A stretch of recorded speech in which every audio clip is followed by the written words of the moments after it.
issue with the current ravaging insecurity escalates, the National Security Advisor, Babagana Mogono, has in a leaked memo exposed how Abakari played around with the country's security.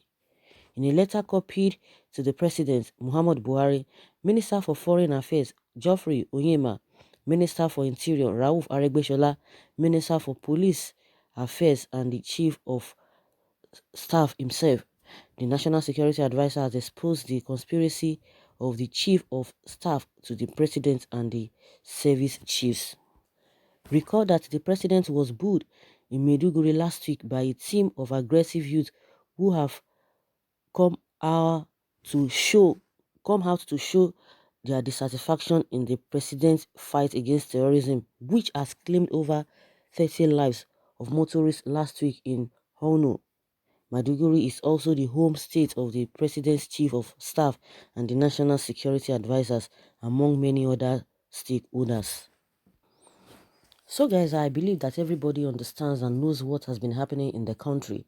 It is when you leave your responsibility to somebody else, it shows how incompetent you are. It shows that, without some people, you cannot do anything. I could remember people have been talking about, when Buhari was the head of state in between 1983 and 84, they could recall his deputy then was playing Idiagbon as at that time, and now everything is now playing out. And you can imagine that most of the parastatals he has heard, he has been heading, or he headed, he was always giving people that a privilege to do some things. It's not really privilege, because of course if you know what you know, if you understand what your duties are, you will take charge. At times, maybe if you're not around, you can delegate some assignments to some people, but even at that, people will still know that you are in charge.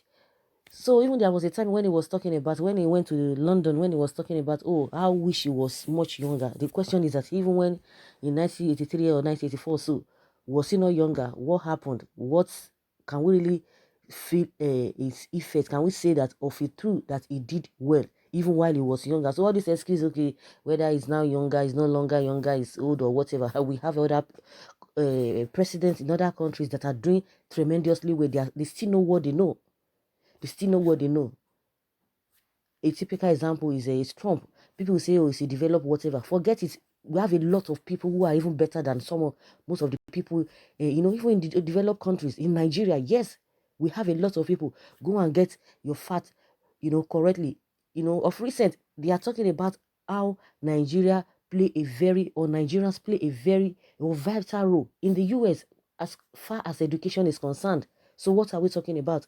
When you take the statistics of those who are really more educated in the US, Nigerians, take top list. So what are we talking about? So it goes beyond that. We have a lot of people, even who are in Nigeria, that are really very, very brilliant than those who in the whatever. It depends on your kind of person. Of course, we know that the environment still have to play a vital role, but it is not a yardstick. So if you give your responsibility to somebody, it shows that you are not capable, and that is what is playing out. And he has so much give power to the Abakari, the chief of staff.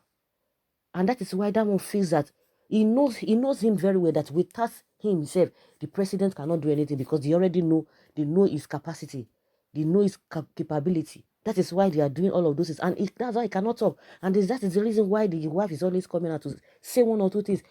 She's not satisfied with what has been happening. She does not just know how to put it, but for people who have a discerning heart, they know quite all right what this woman is trying to talk about. And I've been saying it right from time. For the woman to be coming to the social media to be saying a lot of things, it speaks volume. It speaks volume, and it discredits the president. There's no two ways about it. If they lie, they will be coming out for people that are saying one or two things. Why have they not come out? Why have they not chased the woman? Because she has done a lot of, not really, let's say, damage even to the credibility of the husband. Because for her coming out alone speaks volume. Are we surprised? If you are not competent, if you are not in charge of your duty, these are the things that will be happening. And even within them, in the Cabals, they know what is happening. And that is why you could see that the vice president is just like, a figurehead. There is nothing anybody can say about it. It is playing out so seriously. We've not been hearing about him now. They just use him in the first tenor, sharing money up and down. And they just tried, when they saw that the guy, he has what it takes, to be the leader. I mean, the vice president, and that's that time they tried to put him, to relegate him. They don't even want him to surface in the first place. So the problem still lies on the president that the Nigerian people elected. Yes, some people come and tell you, "Oh, we did not vote for him, we voted for him," or whatever, whichever way, whether you voted for him. But as it is now, the suffering that Nigerians are going through, everybody's going through the suffering. So automatically, Nigerians put him there.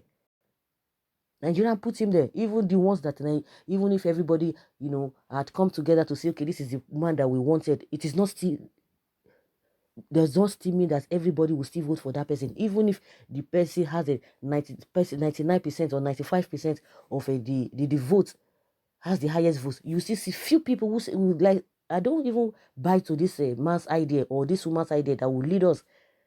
Everybody, no matter how you are perceived, everybody cannot really just be on your side, no matter how good you are. So with what we are experiencing now, it shows that, Nigerian people put him there, and it shows that the man is not fit for the job.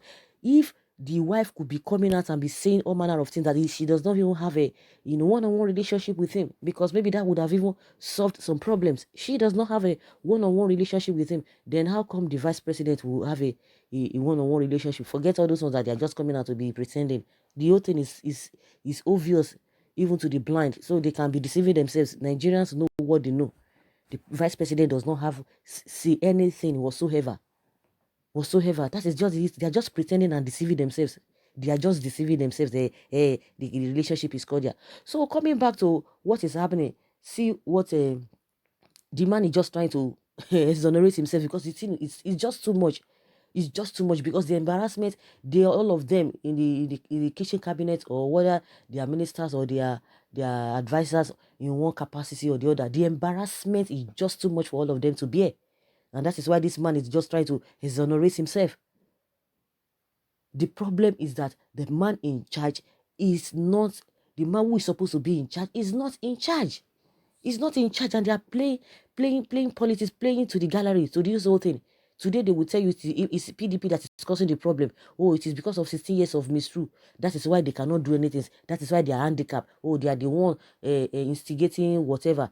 The next thing, they will talk about camp. Oh, the northern elders, they came out they said the same thing. Oh, they came out for them that they don't have a electoral value. They don't have a right to speak.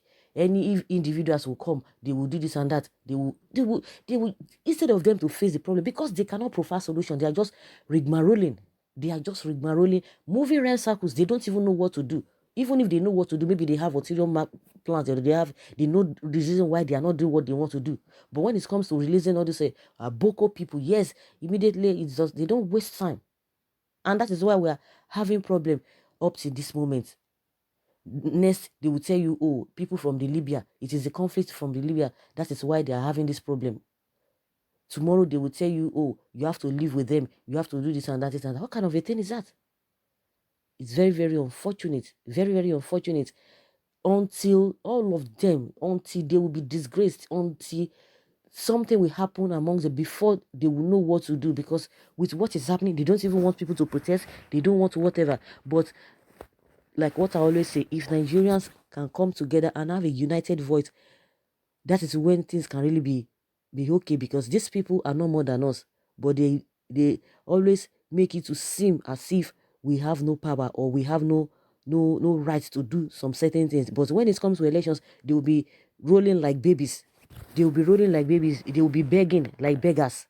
But once they get what they want, no, you will not hear anything again from them. They will be so scarce, and be feeling too big. You can imagine. The Mayari is too powerful in Buhari government. Please, at the background photo, can you see how fearful Additional and others are? He must be checkmated now. Who gave him the power? Is it not the president that gave him the power? Is it not the president that said that they have to be reporting to him? That is it, because he knows that he does not have the capacity to do that. That was why he assigned that office to him. He made him powerful. The man did not just make himself powerful. And that is why the president's wife is always angry that the people who were not even with them when they were campaigning, all of a sudden they just came up and began to do a manner of things. even the Asiwaju Bola Tinubu, that all of them that were chanting 4+4, 4+4, with this, they always talk about Asiwaju Bola Tinubu, that he always bring the best, he always bring people, project people. It goes beyond that. To me, it is selfishness, because you cannot be seeing all of this kind of a thing. You see that this kind of person is the one that fits this country, that you people just be chanting his praises. At the end of the day, see what we are seeing. See what we are seeing. All of them now, we cannot even see them. We don't even know where they are. They are hiding. They are hiding. See what is even happening in the Southwest, yet they cannot talk. They can't even talk. Let alone what is happening, in the country as a whole. So, guys, let us hear your opinion concerning this old thing, that is this memo, this leaked memo that the National Security Advisor Babagana Bugono, the leaked memo that he has exposed, and the people that he really copied. Let's hear your take concerning this. What do you think is the way forward? Do you think even with the leaked memo, the president is going to do anything, or there's going to be any difference as we speak? Let us know down below in the comment section. Thank you very much.